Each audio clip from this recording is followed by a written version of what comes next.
How's it going, everyone? Welcome back to my channel. And for those of you that is your first time watching me, my name is Nelson. I'm a local agent investor here in the Central Florida area. So my objective with my channel here is to provide as much valuable content in the real estate space as possible. So consider subscribing and liking this video. So in this particular video, I will be talking about how to use credit cards to do your first flip. And before we get started, I do want to make a quick disclaimer that I am no credit expert, and everything that I share in this video is based on my experience. So, I'm going to share what I know. So let's get started. First of all, first off, let's talk about cons, right? So I have two stacks here. This is the personal. This is the personal. This is the business. Most of us actually only have personal credit. So what happens is that, you'll probably more than likely maximize these out. Right? Why? Because sometimes you may under budget, especially for your first one and stuff like that. You might under budget, and then you might have to use, let's say this has a 10,000 credit limit, 5,000 and another 5,000, that's 20. Let's say your material came out to 21, 22. You might have to, use these, credit cards and max them out, right? But here's a downfall to that is that your credit score drops, which is my second pointer. Typically, again, I'm no credit expert, but you don't want to have your utilization on the credit cards, that high. You want to have it between 30 to 40% of the credit limit, right?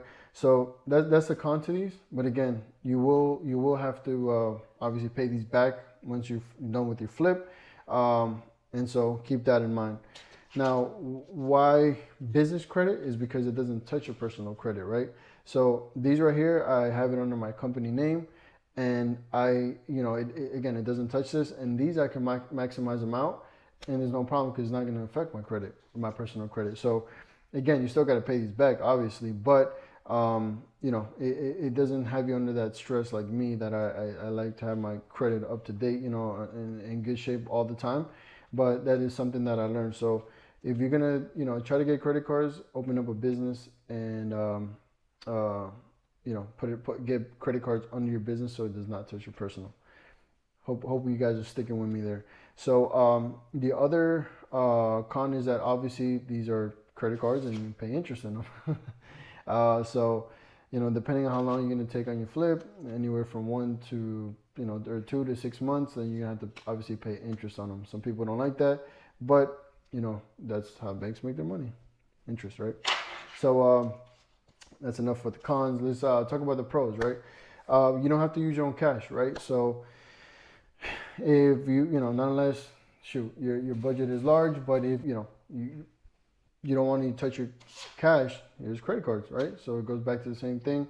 You don't use your own cash. This right here can sit. You pay interest for the amount of months that you're gonna have to hold on to the property once you're done, but you're gonna pay these back, right?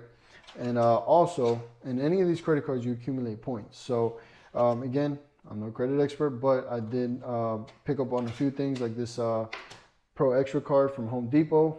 This actually saved me about $500 in my first purchase. So hey, it goes a long way. It's $500. So that is because I put this under my company, my business, right? My company. Some of these have like reward points and cashbacks and all this good stuff. So depends per credit card what how it is that they reward you, but that's another cool perk. And the last one is less risky. Again, you don't know how long the project is going to take, and so you don't want to tie up your money for the next couple months when you have credit cards to do that, right? I think it just makes sense. So keep that in mind. And I actually had somebody ask me, what about like the for the contractor? That was a really good question. Just to be transparent, this I do not use to pay a contractor, because when you pull out cash from credit, some allow you, but some don't. I mean, some do, some don't. And they do, you cannot. If you have $20,000 on a credit card, they're not going to let you pull out 20,000. They're only going to let you pull out a certain amount. And on top of that, the interest rates are even higher, right? Because it's more of a risk. So for the bank, so to me, if you're gonna pay a contractor, that has to be paid out, the different way, your own personal money or borrowed money or something along those lines. That'll be for a different video, like how to deal with contractors and pay and stuff like that. But This is what I'm talking about. Using credit is for material, so buying material. So keep that in mind, guys. Thank you guys for watching. That was what I wanted to share with you. I hope this video helped, and if it did, you found value in this video, please again consider subscribing and liking this video. It'll definitely help the algorithm. And of course, I love to engage with my audience, so drop a comment below.